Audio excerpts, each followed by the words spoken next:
Finalement, modifier son corps à l'extrême ne revient-il pas à fuir le temps comme une œuvre d'art traverse les époques? La quête ultime d'une existence idéale dans un corps qu'on a choisi. Étienne Dumont, 60 ans, critique d'art à Genève, a fait ce choix.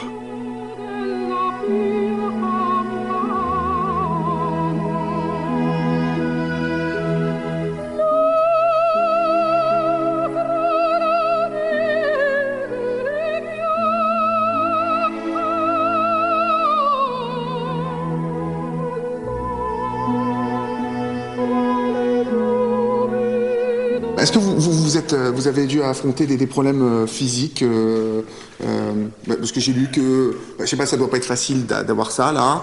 Ouais. Je sais pas, au niveau de l'addiction, au niveau peut-être des aliments. Je sais pas, vous comprenez pas ce que je dis ou bien? Ah si, je comprends parfaitement, Étienne. Simplement, ce que je veux dire, c'est qu'au début, quand vous avez eu ça, est-ce que vous avez eu souci pour... Alors, non, c'est-à-dire un tatouage est une chose définitive. Un tatouage est transformable, hein, on ne faut pas rêver.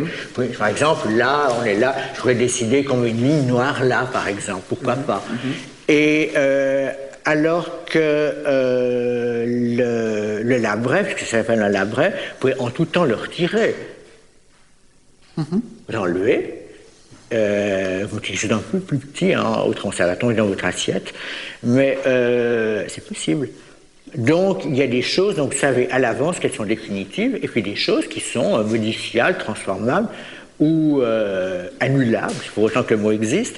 Par exemple, j'ai eu très longtemps, enfin, jusqu'à ces derniers mois, un assez gros septum dans le nez. Oui. Je me suis rendu compte que mon nez avait tendance à se partager en deux. Je me suis dit que c'était le moment d'arrêter. J'ai posé ça sur ma table de nuit, et en bonne, comment on dit, je crois que ce sont les étoiles de mer, ça fait...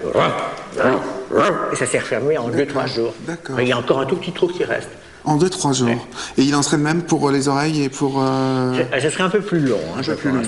Ça ne se referme jamais complètement, mais ça régresse. Allons voir ce portrait qui est assez magnifique. Est-ce qu'en tant que critique d'art, oui, vous n'étiez pas vous-même à la recherche de l'œuvre d'art ultime, en fait? Non, pas vraiment. D'abord, j'ai pas de prétention artistique. Je veux dire par là que... c'est-à-dire, c'est une chose dans la vie, c'est pas la vie en entier. Donc à partir de là, il y a des moments, et de très longs moments, où je n'y pense tout simplement pas. Et où je ne me vois pas. C'est-à-dire que le matin, par exemple, quand je suis dans le miroir, que je me lave les dents, enfin que j'essaye, pas facile. Ça ne doit pas être facile. Non, quand je me lave les dents. Donc, je ne regarde pas. Donc à partir de là, quand je passe devant un miroir, je ne regarde pas. Et ça veut dire que vous ne vous voyez plus ou vous vous voyez comme vous étiez avant? Non, c'est-à-dire que je n'éprouve pas de besoin de me voir pour me dire « Tiens, c'est moi, je suis bien comme j'étais hier ». Est-ce que, parce qu'on est obligé de se poser cette question, est-ce que vous vous plaisiez avant?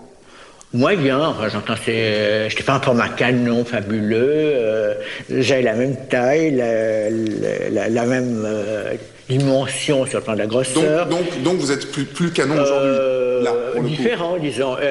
Différent, mais enfin plus... C'est qu'autrement, il me serait arrivé exactement la même chose qu'aux autres gens. J'aurais vieilli, plus ou moins bien.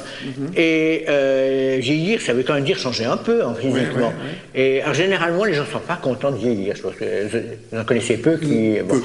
Donc là, c'était une transformation un peu plus radicale. Mais je ne pensais pas que ça irait aussi loin non plus. Hein. J'entends il y a des jours, je vous dis, je suis quand même assez surpris d'être allé jusque-là.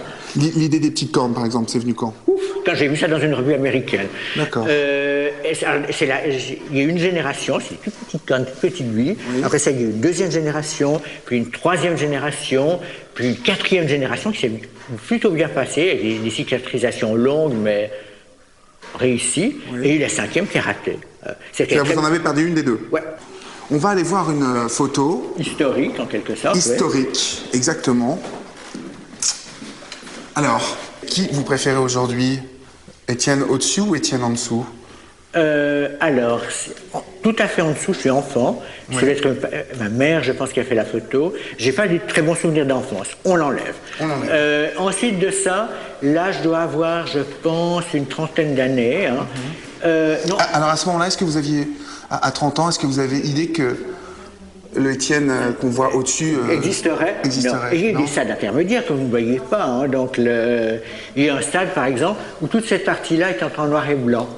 Et c'était la classique maori. Et c'était pas mal. Hein.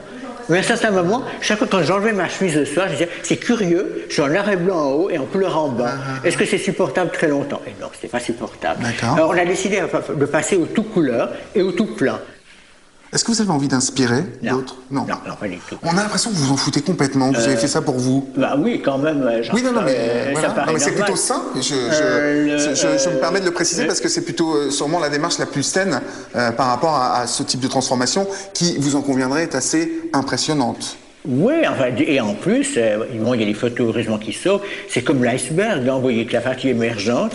Donc il y a certaines personnes qui s'imaginent, par exemple, que ça s'arrête là.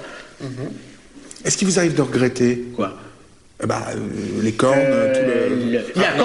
la corne, je regrette de ne plus en avoir deux. C'est un petit regret. Hein. La corne, de ne plus avoir la deuxième. La corne manquante, oui, ça c'est un petit regret. Le reste, non. Enfin, j'entends. Dans chaque existence, vous réussissez, vous ratez un certain nombre de choses. Je regrette pas grand-chose. Je dis choses souvent. Tant pis, quoi, c'est fait, c'est fait. Ou tant mieux. Ou tant mieux. Disons que je suis content aussi de ne pas avoir su au départ que ça durerait aussi longtemps.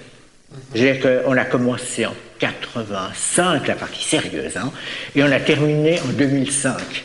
C'est quand même 20 ans. Hein. C'est 20 ans. Et si on m'avait dit ça va prendre 20 ans, je m'en serais dit non.